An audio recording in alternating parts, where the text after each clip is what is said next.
विष्णु गुरुर्देवो महेश्वरा गुरु साक्षात परम ब्रह्म है तस्मै श्री गुरुवे नमः। तो ध्यानमूलं गुरुर्मूर्ते पूजामूलं गुरुपदम् मंत्रमूलं गुरुर्वाक्यम् मोक्षमूलं गुरु कृपा अखण्डमण्डलाकारम् व्याप्तेन चराचरम् तत्पदं दर्शितं येन तस्मै श्री गुरुवे नमः। तस्मै श्री गुरुवे नमः। गिरिजानंदन गजवदन जय जय श्री गणेश जय जय माता सरस्वती की जय जय भारत देश।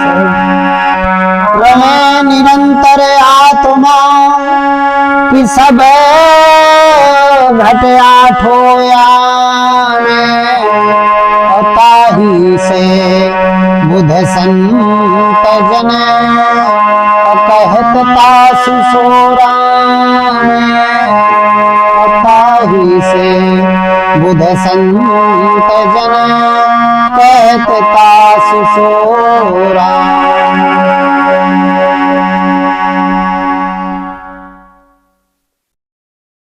आज का प्रश्न है कि आज का सत्संग है राम जन्म के 5 कारण, 5 हेतु कौन कौन है। वो परमात्मा, वो ब्रह्म दशरथ पुत्र श्री राम जी के अंतःकरण में प्रकट हुआ। वो प्रकट होने के कितने कारण हैं, कितने कारण हैं, या यूं कहें कि जब जब भी वो परमात्मा किसी नर रूप, किसी देहधारी मनुष्य के हृदय में प्रकट हुआ है तो उसके कितने कारण हैं। तो शास्त्रों में और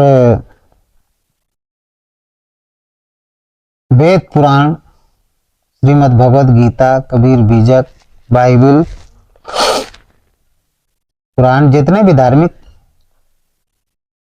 शास्त्र हैं सब में बताया गया है कि राम जन्म के 5 हेतु। ये प्रश्न है, राम जन्म के 5 हेतु रामचरितमानस में क्यों बताए गए। ये कौन कौन से कारण हैं, हेतु माने कारण। ये 5 कारण कौन कौन से। तो आइए हम आप लोगों को बता रहे हैं कि राम जन्म के 5 कारण कौन कौन से। ये प्रश्न किसने किया। ये प्रश्न किया माता पार्वती जी ने तत्वदर्शी सदगुरु भगवान शंकर से। जब दूसरा जन्म हुआ सती के बाद पार्वती बनी तो पहले जन्म का जो विक्षोभ था, विक्षेप, वो खत्म नहीं हुआ था, वो दुख खत्म नहीं हुआ था। तो उन्होंने कारण पूछ लिए।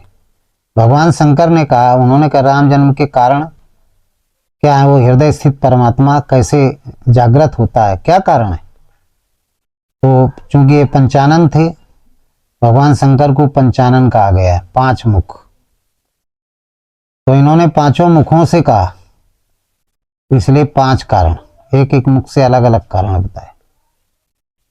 तो स्वामी जी ने लिखा है कि राम जन्म के, भगवान शंकर कहने लगे सुनो पार्वती, कि राम जन्म के हेतु अनेका परम विचित्र एक तेरा। राम जन्म के हेतु अनेका परम विचित्र एक का परम विचित्र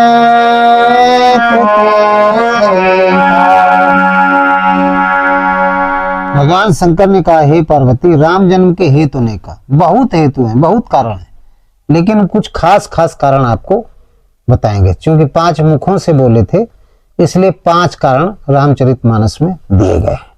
उन 5 कारणों का हम वर्णन कर रहे हैं, आप लोग बड़े ध्यान से सुनिएगा।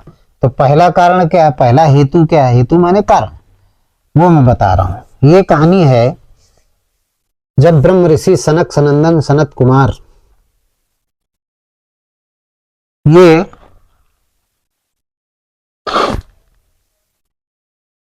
ऋषि जो पौराणिक कथाओं में दिया गया है, ये भगवान के दर्शन करने जा रहे थे। तो द्वारपाल थे जय और विजय, ये दोनों भाई थे। ये द्वार में खड़े हुए थे पहरेदार के रूप में। एक जा रहे थे तो उन्होंने रोक लिया, ऐसे नहीं जा सकते आप।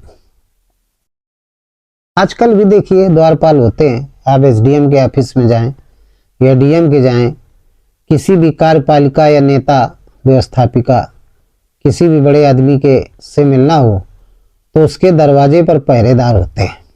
तो सबसे पहले पहरेदार पूछते हैं, आप कौन है, कहां से आए, किसे मिलना चाहते हैं। तो जब वो व्यक्ति कह देता, हम आपके अधिकारी साहब से मिलने आए हैं, उनसे मिलना चाहते हैं, तो कहते हैं, अच्छा रुकिए, मैं पहले पूछा हूं, जब परमिशन मिल जाएगा तो फिर मैं जाने दूंगा। तो पूछने जाता है, पूछ करके जब कहता है आप जाइए, यदि यस मिला तो कह दिया जाइए, यदि अंदर से मना हो गया तो कहते हैं भाई आप नहीं मिल सकते। लेकिन कुछ लोग ऐसे होते हैं, कहते हैं नहीं हमारे पास टाइम नहीं, मेरे पास समय नहीं है पूछने उछने के कि आप जाएंगे फिर हमको बताएंगे, हमें जाने दीजिए। तो द्वारपालों से होने लगता है झगड़ा। जब झगड़ा होता है तो मारपीट होने लगती है, गाली गलौज मारपीट तक का मामला आ जाता है। इसी को श्राप कहते हैं। चोट आ जाती है, शारीरिक, मानसिक, आर्थिक। वही बात यहां पर है कि सनक सनंदन सनत कुमार ये जो ऋषि थे, ये ऋषि पहुंचे भगवान से मिलने के लिए। द्वारपालों से कहा, द्वारपालों ने कहा भाई रुकिए, हम जाते हैं, पूछ करके बताएंगे। बोले नहीं हमारे पास समय नहीं। इन्होंने हट किया, काफी बकवास होने लगी, उन्होंने श्राप दे दिया कि तुम्हारे अंदर क्रोध बहुत है, आसुरी वृत्ति है, तुम हमारी बात समझने का प्रयास नहीं कर रहे हो। हम ब्रह्म ऋषि हैं, मुझे कोई रोक टोक नहीं है, बिना परमिशन के हम कहीं भी जा सकते हैं, ये हमें वरदान प्राप्त है, तुम कौन होते हो रोकने वाले। तो उन्होंने कहा नहीं हम भी मजबूर हैं, भगवान के द्वारपाल हैं, वहां से आदेश है नो एडमिशन विदाउट परमिशन, बिना आज्ञा के प्रवेश वर्जित है। आप बिना आज्ञा के आप अंदर नहीं जा सकते, बिना आदेश के। आदेश ले आऊं, पूछाऊं, तब आप लोग चले जाइए। तो उनको आ गई गुस्सा, तो उन्होंने श्राप दे दिया है, तुम्हारे अंदर आसुरी वृत्ति है, क्रोध बहुत है, इसलिए जाओ, हम चारों आपको श्राप देते हैं कि तुम राक्षस हो जाओ। और 3 बार हमने प्रयास किया जाने के लिए, 3 बार आपने रोका, इसलिए 3 जन्म तक राक्षस रहोगे। जब ऐसा दिया तब तक भगवान अंतर्यामी सर्वत्र वो तुरंत आ गए कि अब बाहर बहुत बोलचाल हो रहा है, क्या बात है, झगड़ा हो रहा है। वो तुरंत आ गए। जैसे देखा तो उन्होंने सनत सनंदन सनत कुमार ये जो ऋषि थे इनसे इनको प्रणाम किया और कहा ऋषियों क्या बात है। उन्होंने सारी बात बताई। अरे बोले मेरा ही आदेश था, इनका कोई दोष नहीं, आपने इनको श्राप दे दिया, हम इनकी तरफ से क्षमा मांगते हैं।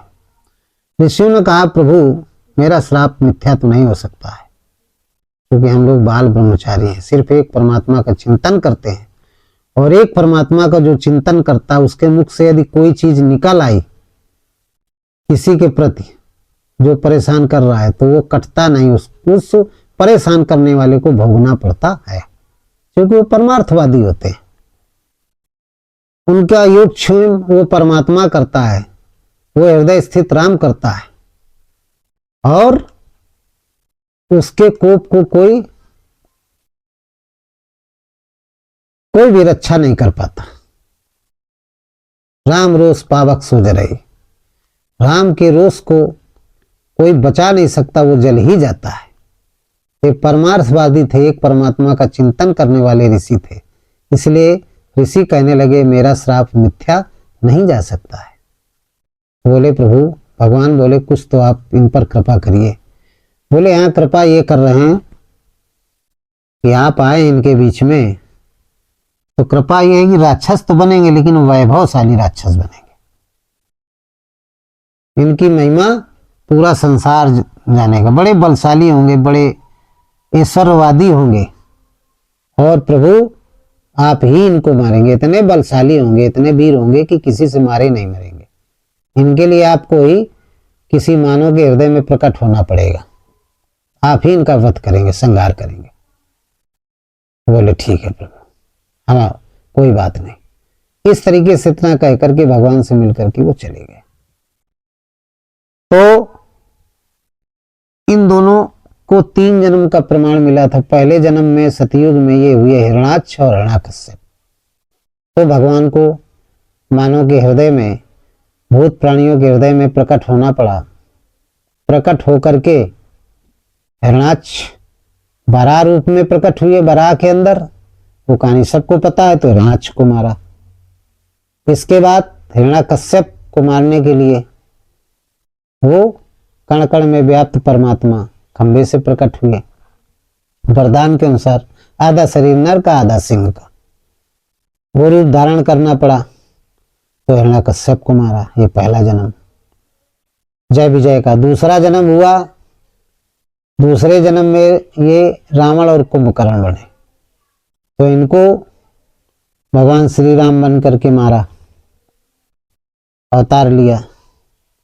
फिर तीसरे जन्म में ये दंतवक्र और शिशुपाल हुए, तो भगवान कृष्ण जो मनुष्य थे उनके अंदर वो प्रकट होकर के परमात्मा, वही परमात्मा दोनों का वध किया।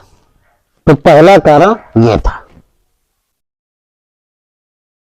राम जन्म का पहला कारण लिखा है गोस्वामी जी ने।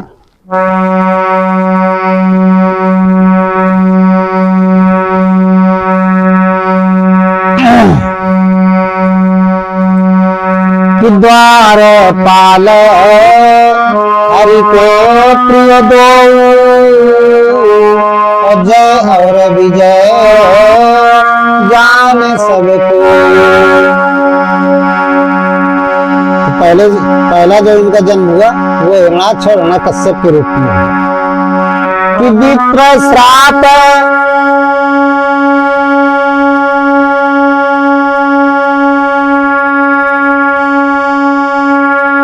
से दून भाई, काम से असुर देहति में पाई, तामस असुर देहति में पाई।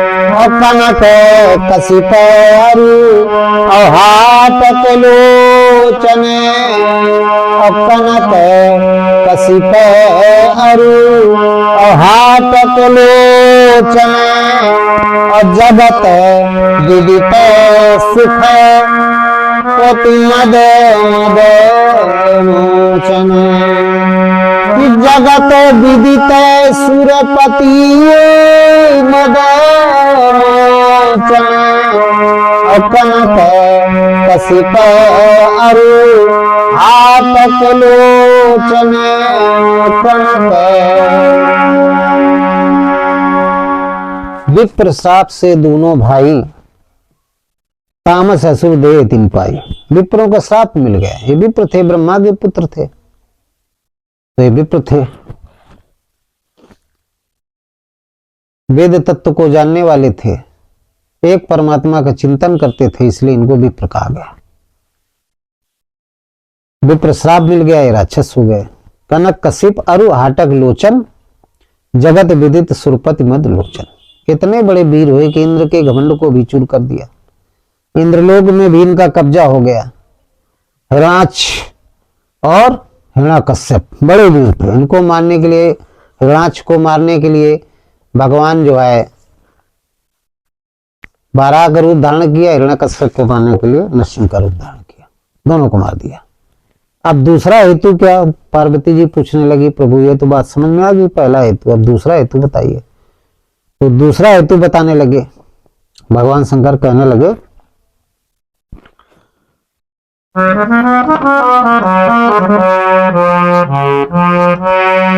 कि भय निशाचर जाइते महावीर बलवान, कुंभकर्ण रावण सुभट सुर विजयी जग जान। यानी पहले जन्म में तो जय विजय बने, दूसरे जन्म में रावण कुंभकर्ण बने, सब लोग जानते उनको मारा, और तीसरे जन्म में दंतवक्र और शिशुपाल बने, उनको भगवान कृष्ण ने मारा, क्योंकि इनके अंदर भी वो परमात्मा जागृत हो गया, जागृत होकर के इनको मारा। तो इस तरीके से हो गया राम जन्म का दूसरा कारण। दूसरा कारण है कि कश्यप और आदित्य, ये नाम के दो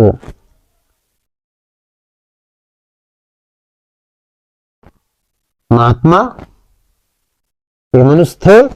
कश्यप आदित्य महातप कीना,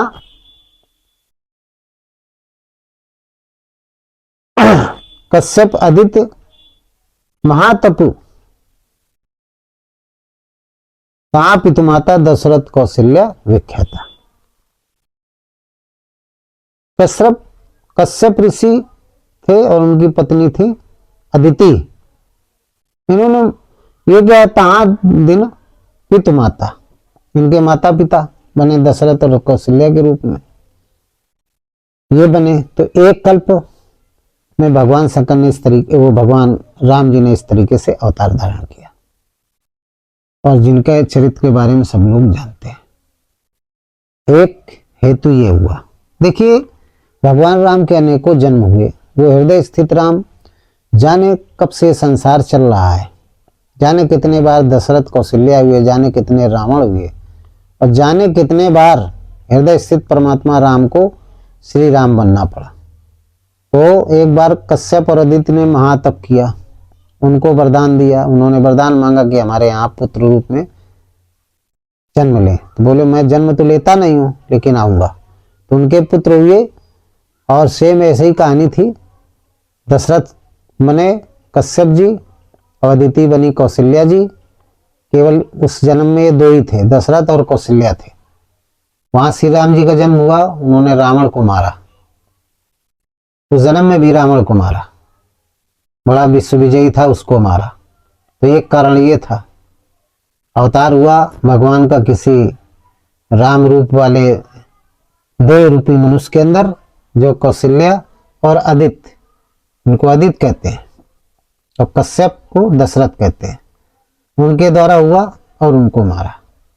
तो एक तो जन्म हेतु ये था, राम जन्म का हेतु ये था दूसरा। और तीसरा हेतु क्या था? कल्प कल्प की कहानियां हैं बहुत समय, क्योंकि ये अनादि है पृथ्वी। तो तीसरा कारण था कि एक कल्प सुर देख दुखारे, और समर जलंधर सन सब हारे।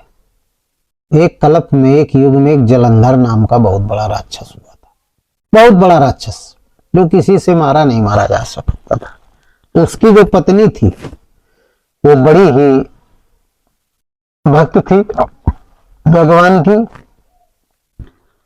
और इतनी बड़ी भक्त थी कि उसको वरदान था कि उसके सतीत्व को जो नष्ट कर देगा, जब उसका सतीत्व नष्ट हो जाएगा तभी जालंधर का वध होगा। अब सतीत्व कौन, ये दुष्कर्म कौन करे, सतीत्व कैसे नष्ट किया जाए? तो सतीत्व को छल से नष्ट किया जा सकता है। तो पुराणों में कथा है, किसी धर्मशास्त्र में कथा नहीं, ये पुराणों में कथा है। अब पुराणों की कथा कितनी सही होती है और कितनी गलत होती है, क्योंकि जो पुराण है वो निर्मित किए गए मनुष्य द्वारा, ये धर्मशास्त्र नहीं है।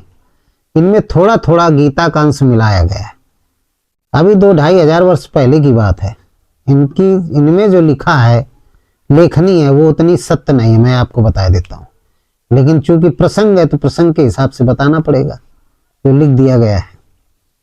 तो उसमें गोस्वामी जी ने लिख दिया है कि छल कर टायो तास व्रत, प्रभु श्रु कारज किया।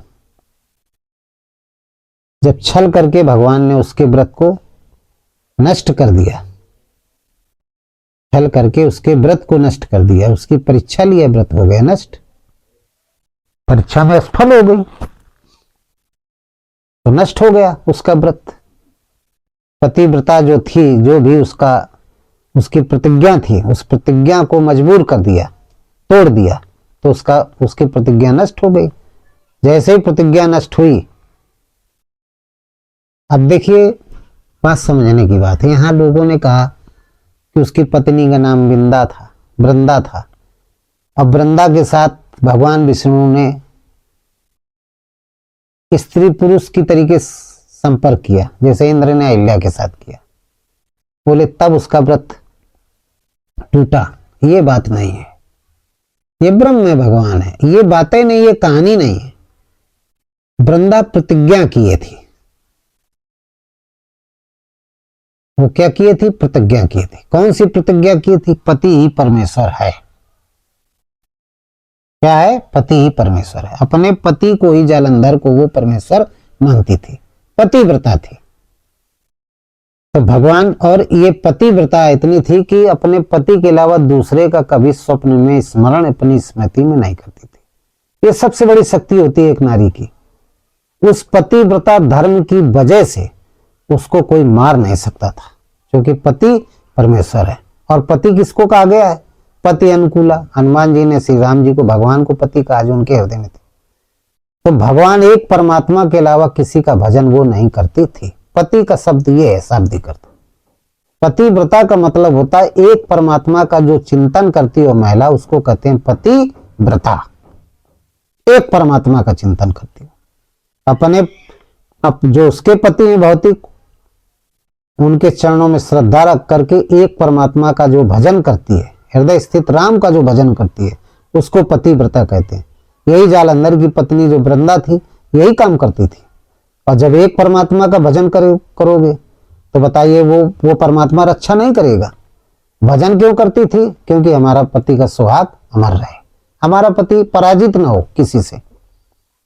ये भजन करने का उसका तात्पर्य था। तो हर समय उसकी भगवान रक्षा करते थे। जहां भी युद्ध होता था तो उसकी रक्षा करते थे। तो इस पतिव्रत धर्म को छल करके भगवान ने नष्ट किया। क्या छल किया? ऐसा छल किया कि उसका ध्यान जो एक परमात्मा में लगा था वो हट गया और देवी देवताओं में लग गया। जैसे लगा तो शक्ति वो छीन हो गई, वो परमात्मा दूर हो गया। जैसे दूर हुआ तो फिर वो युद्ध में जालंधर मारा गया। एक कारण ये है। तीसरा कारण ये छल है। ऐसा नहीं है कि कोई गलत काम किया हो, ऐसा नहीं है। तो उसने श्राप दे दिया। जब ये किया, दूसरी जगह ध्यान लगा दिया, क्योंकि ये पूर्व जन्म के कर्म थे, तो उसको ज्ञान हो गया है, भगवान से विभक्त हो गए, माया मोह में फंसा दिया उसको। अन्य देवी देवता भूत भवानी में फंसा दिया, वहां जाप करने के लिए बताया कि अरे कहाँ आप चक्कर में पड़ गई, इससे थोड़ा होगा, वो हृदय स्थित परमात्मा कुछ नहीं है, ये देवता हैं, इनकी पूजा करिए, आपका पति हमेशा कभी हारेगा नहीं। तो थोड़ी देर के लिए उसने चित्त हटाया। जब चित्त हटाया, उसी समय उसका वध हो गया। देवताओं का युद्ध चल रहा था, देवताओं ने मार दिया, क्योंकि भगवान की कृपा हट गई तो मार दिया गया। वो शक्ति क्योंकि वृंदा के अंदर जागृत हुआ, तो उसके अंदर भी, जालंधर के अंदर भी जागृत था इसके तपोबल से। तो जागृति खत्म हो गई जालंधर के अंदर। खत्म हुई तो सारी शक्तियां, अष्ट सिद्धि, नौ निधि, अच्छा ईश्वर खत्म हो गए, तो साधारण मानुष हो गया। देवताओं ने मार दिया उसको। जब मर गया और जब ये खबर मिली वृंदा को, तो उसने कहा ऐसा कैसे हो सकता है। तो सदगुरु आए, उनसे पूछा, शुक्राचार्य जी से, उन्होंने बताया कि जो तेरा पातिव्रत धर्म था वो नष्ट हो गया, तेरा मन कहीं इधर उधर चला गया। उन्हें बोले हाँ। एक व्यक्ति आए, बोले ऐसा कौन कर सकता है? अरे बोले और कौन कर सकता है? तब उन्होंने श्राप दे दिया कि जिसने भी ये काम किया है, भगवान प्रकट हो गए, वाणी हुई, फिर प्रकट हो गए, बोले आप चले गए, बोले हमारी लीला थी। श्राप दे दिया कि जिस तरीके से मैं पति के वियोग में तड़प रही हूं, इसी तरीके से आप भी अपनी पत्नी के वियोग में तड़पेंगे। भगवान ने कहा आप परेशान ना हो, मैं आपको वरदान देता हूं कि जहां जहां मेरी पूजा होगी वहां वहां तुम्हारी पूजा होगी। वही वृंदावनी तुलसी, भगवान ने कहा उसने श्राप दे दिया कि जाइए आप पत्थर की तरीके खड़े हैं, जवाब नहीं दे रहे हैं कि आपने ऐसा क्यों किया, तो जाइए आप पत्थर हो जाए। तो हो गए पत्थर, शालिग्राम कहते हैं। तो भगवान ने कहा पत्थर हो गए हैं, लेकिन मेरे साथ तुम्हारी पूजा मुझे प्राप्त तभी करेगा जब तुलसी बनी वृंदा, और जब तुलसी भगवान शालिग्राम में चढ़ाई जाती तभी पूजा हो पाती है, पूरी संपूर्ण पूजा। तो एक कहानी ये थी, तुलसी बनी, वो शालिग्राम बन गए। तो जालंधर को मारने के लिए भगवान ने एक अवतारीय धारण किया, तो उसका तब भंग किया। इसके बाद देवता का रूप धारण करके जालंधर को मारा। तो इस तरीके से ये तीसरा कारण था। चौथा कारण क्या था राम जन्म के हेतु का? ये पार्वती जी ने पूछा तो भगवान शंकर कहने लगे सुनो,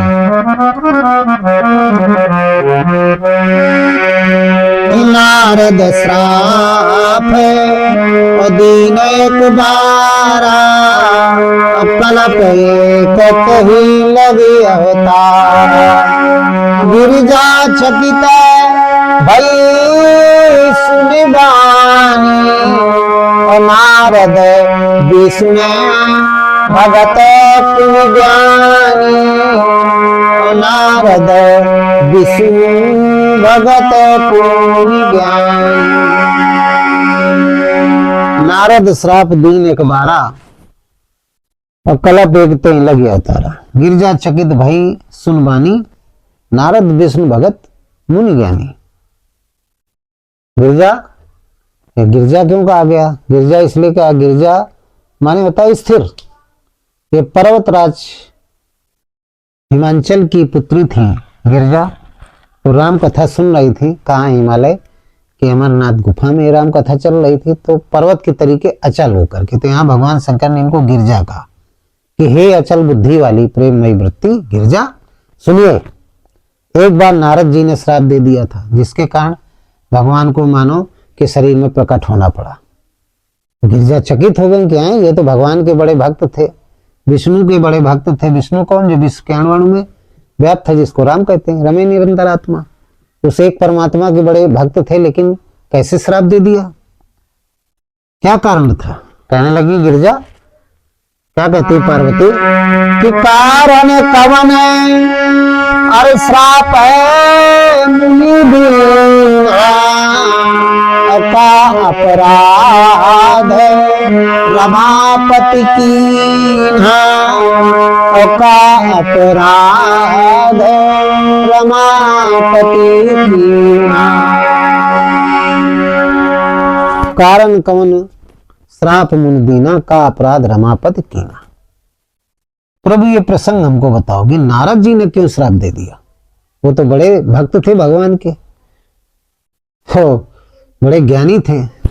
भगवान शंकर हंसने लगे कि बोले ज्ञानी मूढ़ न कोई, इस संसार में ज्ञानी और मूर्ख कोई नहीं है। जैसा जो भगवान जिसके साथ जिससे कराना चाहते हैं वैसा ही हो जाता है। बोले बताइए, तो आप लोगों को भी पता होगा क्यों श्राप दिया। वही हिमगिर गुफा में एक बार ये जा रहे थे, विचरण कर रहे थे, सुंदर गुफा देखा हिमालय में, बड़े बढ़िया झरने बह रहे थे, एकांत स्थान था। इनके मन में हुआ कि हम यहाँ भगवान का भजन करें, तो समाधि लगा लिया, भजन करने लगे। भजन करने में जो श्राप दक्ष का था वो खत्म हो जाता था, और जब तक भजन न करें तब तक नहीं, श्राप चलता रहता था। तो एक घड़ी से ज्यादा ये नहीं रुक पाते थे, 24 मिनट से ज्यादा नहीं रुक सकते थे। 24 मिनट को एक घड़ी कहते हैं। तो बैठ गए, तपस्या में लग गए। इंद्र को पता लगा कि नारद जी तपस्या कर रहे हैं, तो भयभीत हो गया। ऐसा तो नहीं कि मेरा इंद्रासन चाहते हो। उसने तमाम अप्सराओं को भेजा, कामदेव को भेजा, सबने तपस्या भंग करने का प्रयास किया, लेकिन तपस्या भंग नहीं हुई। नारद जी ने आंखें खोला, कामदेव खड़ा था हाथ जोड़े, भयभीत हो गया। नारद बोले परेशान मत हो, हम आपको कुछ नहीं कहे। अरे बोले हमने आपके साथ बहुत गलत किया, बड़ा तपस्या भंग करने का प्रयास किया, लेकिन हम हार गए और हे नारद जी आप जीत गए। चले गए। अभी वे बड़े प्रसन्न हो गए कि हमने काम को जीत लिया। भगवान ब्रह्मा जी के पास गए। इसके बाद शंकर जी के पास ये खबर सुनाया। शंकर जी ने कहा हमको सुना दिया तो सुना दिया, विष्णु जी को मत सुनाना। लेकिन नहीं माने गुरु के वचन को। गुरु के प्रचन प्रतीत न जही, सपने सुगम न सुखसित ते। चले गए विष्णु जी के पास। उन्होंने कहा आइए आइए नारद जी आइए। अब हमारे खुशी के अभिमान हो गया था तो प्रणाम तक नहीं किया, तो उन्होंने और अपने पास में बैठाला इनको। अब लक्ष्मी जी बड़ी परेशान की, प्रणाम भी नहीं किया, इस महात्मा को और पास में बैठा रहे, कुछ बोली नहीं। बोले कहिए नारद बहुत दिन में आए भाई, बड़ी सेवा सत्कार की। अरे बोले कुछ नहीं ऐसी, अरे प्रभु आपकी कृपा है, ऐसी कोई बात नहीं। बोले आज बहुत प्रसन्न हो रहे हैं। बोले हाँ प्रसन्नता की बात है कि काम को हमने जीत लिया है। बोले अच्छा काम को आपने जीत लिया? अरे अब आपके समान कौन इतना तपस्वी है, आप तो जीत ही लेंगे। बोले हाँ सब आपकी कृपा है, जीत लिया काम को, काम भाग गया, मेरा कुछ नहीं कर पाया। तो भगवान ने कहा ठीक है। इतना कहकर के वहां से निकले। भगवान ने देखा कि मेरा भक्त है और इसके अंदर काम अभिमान आ गया है। अभिमान भगवान का भोजन है, मैं भगवान का भोजन है, उसको भगवान खा लेते हैं, मैं को अभिमान को। भक्त के अभिमान को हमेशा भगवान क्या है खाते हैं, हनुमंता के रूप में योगक्षेम करते रहते हैं। तो उन्होंने तुरंत प्रयास किया। जा रहे थे आकाश मार्ग से, बीच में उन्होंने एक नगर का निर्माण कर दिया। वहां पे एक राजा का निर्माण किया, प्रजा का निर्माण किया। अपनी योग माया का एक सुंदर रूप बना करके वहां आप प्रकट हो जाइए, एक रूप बना लीजिए। तो योग माया ने एक सुंदर रूप बनाया विश्व मोहिनी का, और वहां सारी व्यवस्था हो गई। विश्व मोहिनी की शादी की, स्वयंवर का प्रोग्राम हो गया। राजा ने स्वयंवर की घोषणा करवा दी। सब माया के सारे देवता वहां बन गए और सब वहां जाने लगे। देखा नारद जी ने कि सब देवता जा रहे हैं, सब माया के देवता थे, असली नहीं थे। तो नारद जी भी पहुंचे, देखा स्वयंवर चल रहा है। हाँ देखा नहीं, पहले स्वयंवर जब रच दिया तो ये पहुंचे। बोले क्या हो रहा है? बोले यहाँ स्वयंवर है। बोले अच्छा किसका स्वयंवर है? बोले कि शील निधि राजा उनकी बेटी का स्वयंवर। तो ये पहुंच गए वहां पे। हाथ हाथ देखा, अरे वे बहुत सुंदर है, एक टक रहे, देखते रह गए चेहरे को। राजा ने कहा कुछ गुण दोष बताइए, किसके साथ शादी होगी, कौन सा वर मिलेगा, हमने तो ये प्रतिज्ञा कर ली है स्वयंवर के लिए। अरे बोले कि इसको जो बरेगा, जिसको ये बरेगी वो अमर होगा, उसको कोई मार नहीं सकता। और इस तरीके से उल्टा सीध बताया। मन में वो कन्या बस गई। अब भगे वहां से। अब बोले हमारा तो रूप अच्छा नहीं, अब भगवान से हम रूप मांगेंगे, इतने दिन भक्ति किया है, भगवान से सुंदर रूप मांगूंगा, क्योंकि कन्या बहुत सुंदर है, इससे बढ़ के सुंदर हूंगा तभी ये जयमाला डालेगी। समय बहुत कम है। पहुंचे भगवान के पास। भगवान बोले क्या हुआ नारद, फिरा दे? बोले हाँ प्रभु कोई ऐसी बात नहीं, कुछ आपसे मांगने आए। बोले क्या? बोले आपन रूप देव मुई, भाई आनी मात पाओ नहीं हुई, अपना रूप दो मुझे। बोले रूप की क्या जरूरत है? अरे बोले प्रभु है जरूरत। भगवान ने देखा, अरे बोले इसमें तो कल्याण नहीं है। फिर नारद ने कहा कि प्रभु जिस प्रकार मेरा हित हो वो आप काम करिए, लेकिन जल्दी करिए। भगवान ने कहा ठीक है नारद, जिस प्रकार तुम्हारा हित होगा मैं वही कार्य करूंगा। बोले दे दिया। अब गए। भगवान ने उस नारद जी का मुंह बंदर का बना दिया। अब चेहरा बंदर का था, बाकी सब राजा का सुंदर शरीर था, लेकिन चेहरा इनका बंदर का था। पहुंचे। पहुंचने के बाद बैठ गए लाइन में। उसी बगल में शिव के गण थे। शिव के गण वो भी बैठे हुए थे। वो विश्व मोहिनी जयमाला लेकर घूमती रही, लेकिन नारद की तरफ देखा भी नहीं। कई बार उठ के इधर से उधर बैठे, लेकिन नहीं देखा तक भी नहीं। बड़ा इन्हें कष्ट हो रहा था, लेकिन माया का पर्दा पड़ा था। तमाम लोग हंस भी रहे थे कि चेहरा बंदर का है, यहाँ जयमाला डलवाने आ गए, लेकिन कोई फर्क नहीं पड़ रहा था। शिवगण भी इनकी मजाक उड़ा रहे थे, जो बगल में बैठे थे। जहां बैठे वहीं शिवगण पहुंच जाए। वो भी राजा के रूप में बढ़िया शरीर धारण किए थे। तो वो भी बैठे थे, वो सब जानते थे, क्योंकि भगवान की प्रेरणा से वो आए थे। इतने में भगवान आ गए लक्ष्मी जी के साथ आ करके, और जैसे आए तो उस योग माया ने, विश्वमोहिनी ने उनके जयमाला डाल दिया। जयमाला डालने के बाद लिवा के चल दिया। अब नारद जी जब बाहर निकले, शादी हो गई उनकी, अब वो देखे कि हम तो रह गए, तो बड़े दुखी हुए। गणों ने कहा पहले अपना चेहरा तो देखिए जा करके। तो शीशा था नहीं, पानी में देखा तो बंदर का रूप। बहुत क्रोधित हुए कि अरे ये तो विष्णु ने हमारे साथ बहुत गलत किया। बहुत गुस्सा हुए और उल्टा सीध बकते चले जा रहे थे कि अभी इनको मार डालेंगे, ये करेंगे। कभी किसी का भला नहीं देख सकते, बुरा ही देखते हैं। भगवान प्रकट हो गए, क्योंकि सर्वांतरयामी है। क्या बात है, देखा वही राजकुमारी थी, लक्ष्मी जी थी और भगवान विष्णु थे। बोले आप किसी का भला कभी भला नहीं देख सकते, आप प्रसन्न तापी हैं, आप जो है आप बहुत गलत व्यक्ति हैं। उन्होंने कहा क्या किया? अरे बोले आपको जब ही ब्याह करना था तो हमें क्यों फंसाया, हमको क्यों ये रूप दिया आपने? बोले आपने तो कहा था जय विधि होए नाथ हित मोरा, करऊ सब एक दास में तोरा। जिस तरीके से मेरा हित हो वो काम करिए, तो मैंने हित किया। सन्यासी को क्या चाहिए? भक्ति। उसको माया थोड़ा चाहिए। आप माया में फंस जाते, आपकी भक्ति नष्ट हो जाती।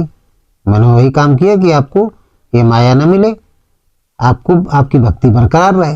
बोले नहीं, आपने हमारे साथ बहुत गलत किया। मैं स्त्री के विरह में बहुत व्याकुल हूँ, इसलिए मैं तुमको श्राप देता हूँ कि आप भी स्त्री के वियोग में विरह रहेंगे। आपको पृथ्वी में जन्म लेना पड़ेगा किसी मनुष्य के हृदय में। और राजा का भेष मुझे बनाना पड़ा तो आप भी राजा बनेंगे। और बंदर की आकृति हमारी की, तो यही बंदर की आकृति वाले जो जीवात्मा है वो आपकी सहायता करेंगे। आपकी स्त्री का हरण भी होगा। जैसे आपने हमारी स्त्री का मनसा वाचा कर्मणा से मैंने इस कन्या को अपनी पत्नी मान लिया था, आपने हरण कर लिया, मन से चुरा लिया हमारे, आपकी पत्नी का हरण होगा। हम भी मोहित हुए थे इस कन्या में, तो यही मोह रूपी आसुरी वृत्ति आपकी पत्नी का हरण करेगी। ये श्राप दिया था। तो ये नारद का श्राप था। वही मोह रूपी रावण उनकी पत्नी का हरण कर लिया था, और बंदर की आकृति रूपी जो प्रजाति थी बानर, उन्होंने उनकी मदद किया था। राजा का रूप शरीर धारण करना पड़ा था, नर का शरीर धारण करना पड़ा था। तो ये चौथा कारण था, इसलिए राम जी को अवतार लेना पड़ा। फिर पार्वती बोली प्रभु पांचवा कारण क्या है? तो पांचवा कारण बताने लगा। बोले सुनिए पांचवा कारण। चौथे कारण में ये पांचवा कारण कि एक बार मनु महाराज थे जिनसे सृष्टि की उत्पत्ति हुई। चौथापन आ गया, दर्पण में अपना चेहरा देखा, उन्हें बड़ा कष्ट हुआ कि पूरा जीवन निकल गया, हमने भक्ति नहीं की। अपनी पत्नी शत्रुपा से बताया कि पूरा जीवन हमारा निकल गया, हमने भक्ति नहीं किया, अब हमें भक्ति करना चाहिए। मनु महाराज पत्नी से कहा, मनु थे मन, पत्नी शत्रुपा थी बुद्धि को बताया। बुद्धि ने निर्णय लिया कि नहीं ठीक है, करना चाहिए। मनु महाराज रो रहे हैं और क्या कहते हैं कि हो न विषय विराग, भुवन बसत भाचौथ पने, हृदय बहुत दुख लागे, जन्म गयो हरि भजन। हो न विषय विराग, भुवन है बसत भाचौथ पने, हृदय बहुत दुख लागे, जन्म गयो हरि भजन। रो रहे हैं, पत्नी से कहते हो न विषय विराग, भुवन बसत चौथपन, हृदय बहुत दुख लाग, जन्म गयो हरि भजन। बोले स्वामी रोइए नहीं। और इस प्रकार जो है दोनों नीमसार पहुंचे। वहां नारद जी मिल गए, गुरु बनाया, भगवान की तपस्या किया। दूसरे जन्म में राजा दशरथ हुए और शत्रुपा जी कौशल्या हुई। उनके यहाँ पुत्र पैदा हुआ। उस पुत्र के हृदय में भगवान प्रकट हुए। प्रकट होकर के उनकी शादी हुई सीता जी के साथ। सीता जी, इसके बाद वनवास हुआ, सब लोगों को पता है। वनवास के बाद सीता जी का हरण हुआ और बांधनी सेना सुग्रीव की उनकी मदद किया। रावण चुरा ले गया था और इसके बाद युद्ध हुआ, रावण मारा गया। तो ये कहानी सबको पता है, इसलिए इसको हमने संक्षेप में बताया है। तो एक कारण ये था, ये पांचवा कारण था। इस प्रकार शिव जी ने 5 मुख से, इनको पंचानन कहा गया है, राम जन्म के 5 हेतु बताए माता पार्वती जी को 5 मुखों से, और बताया कि यही 5 कारण हैं, और इन्हीं 5 कारणों की वजह से हृदय स्थित परमात्मा राम को नर शरीर में प्रकट होना पड़ा, जागृत होना पड़ा। यही 5 कारण है। तो इस तरीके से आप लोगों की बात समझ में आ गई होगी। इन्हीं शब्दों के साथ आज का प्रसंग समाप्त करते हैं, और बोलिए बोलिए सद्गुरुदेव भगवान की जय। हृदय में स्थित परमात्मा राम की जय। सर्वे भवन्ति सुखिना सर्वे सन्तु निरामया सर्वे भद्राणि पश्यन्ति मा कश्चित् दुःखभाग्